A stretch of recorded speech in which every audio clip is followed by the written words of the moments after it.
Welcome to Time News Studios.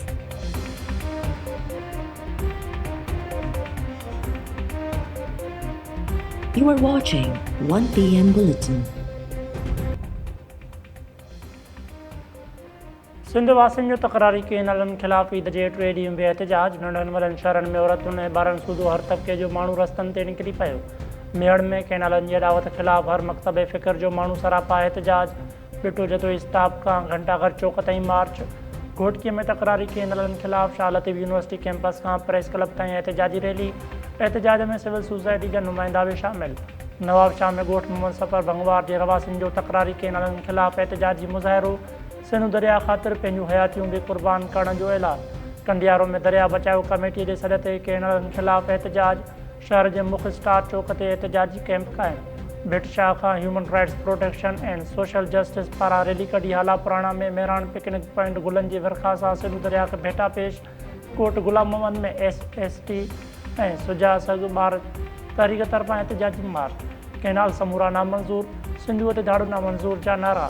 तकरारी canal रिथा ख़तमु थियण ताईं जदोजहद जारी रखण जे अज़म जो वर्जा।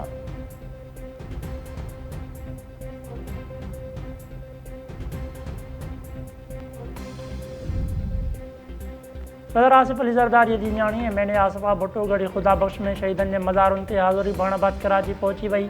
ख़ातून अवल कराची एयरपोर्ट तां सिधो इस्पताल पहुती, जिते हुन पंहिंजे वालिद सदर आसिफ अली ज़रदारी जी अयादत कई।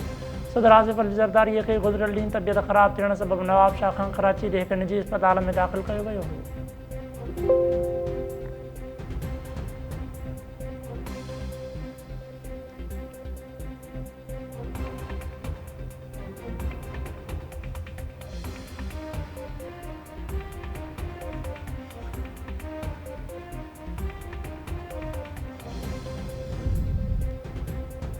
हुरनि जे रूहानी पेशवा बि पघार ईद जे 3 ॾींहं ते कुन कुर्श खां आयल पंहिंजे मुरीदनि ऐं अक़ीदतमंदनि खे ज़ियारत कराए पीर पघारी मुरीदनि खे ख़िताब कंदे चयो त बार बार चई रहियो आहियां त पाणी जी तमामु वॾी खोट पैदा थींदी।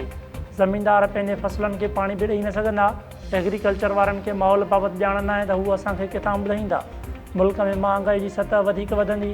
चौपायो माल धारियो। पाकिस्तान में दहशतगर्दीअ खे फ़ौज मुंहुं ॾेई रही आहे। फ़ौज खां सवाइ को बि सियासतदान दहशतगर्दनि सां मुआदो अटकाए न थो सघे।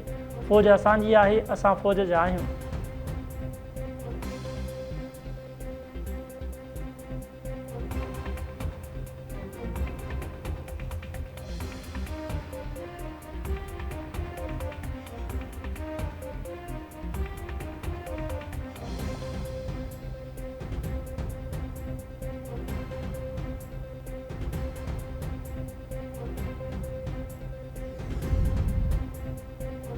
कश्मीर जी कस्टम चेक पोस्ट तां ड्यूटीअ दौरान इंस्पेक्टर समेत 3 ॼणा मुबैना गुम। कस्टम चौकी इंचार्ज पारां इंस्पेक्टर राशिद सूमरो, एहलकार वज़ीर मेमून ऐं बोर्ची कबीर चाचड़ जी लापता थियण ऐं संदनि मोबाइल फ़ोन बंदि मिलण ते अगवा जो शक ज़ाहिर करे छॾियो। कस्टम इंचार्ज मूजिबि गुज़िरियल राति 12 वॻे इंस्पेक्टर राशिद सूमरो, वज़ीर मेमून ऐं बोर्ची कबीर चाचड़ चौकीअ ते मौजूदु हुआ। अॼु सुबुह जो चौकीअ ते मुलाज़िमनि जे अचण बैदि ॼाण मिली त लापता आहिनि ऐं टिन्हिनि जा मोबाइल फ़ोन नंबर बि बंदि मिली रहिया आहिनि। पुलिस कस्टम चौकीअ ते पहुची वई। पुलिस मूजिबि इंडस हाईवे समेत मुख़्तलिफ़ हंधनि तां CCTV फुटेज जी मदद सां जांच शुरू करे छॾी आहे। जल्द कस्टम एहलकारनि जो पतो लॻायो वेंदो।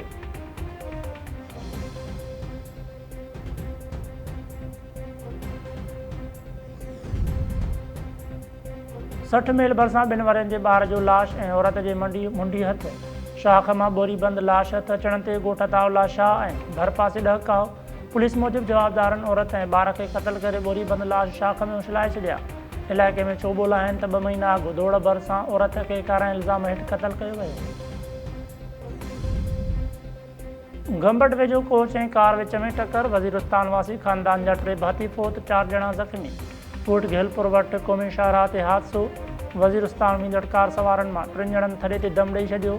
फ़ौतियुनि में औरत ऐं ॿाड़ी बि शामिल। फ़ौतियुनि जी नियाज़ मोहम्मद ऐं इमाम बीबी तौरु सुञाणप। लाश ऐं ज़ख़्मियुनि खे गिम्स इस्पताल मुंतक़िल कयो वियो।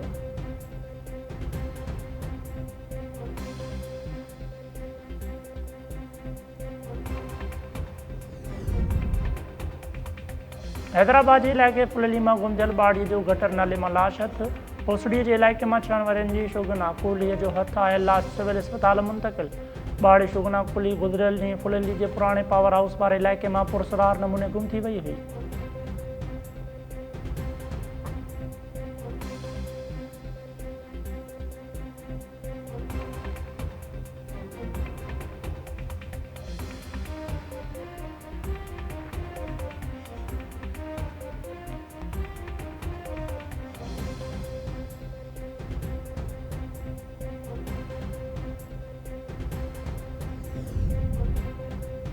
न्यूज़ीलैंड प्री वनडे मैचेस जे सीरीज़ जी ॿी मैच में पाकिस्तान खे 84 रन्स तां शिकस्त ॾेई सीरीज़ में नुमाया सरसी हासिल करे वरिती। हैमिल्टन जी सेडून पार्क में खेॾियल मैच में न्यूज़ीलैंड टीम मुक़रर 50 ओवर्स में 8 विकेटुनि जे नुक़सान ते 292 रन्स ठाहियूं। क़ौमी टीम न्यूज़ीलैंड तरफ़ां ॾिनल टारगेट जे जवाब में 208 रन्स ठाहे ऑल आउट थी वई। न्यूज़ीलैंड तरफ़ां मिचेल हे 99 रन्स जी शानदार इनिंग खेॾी।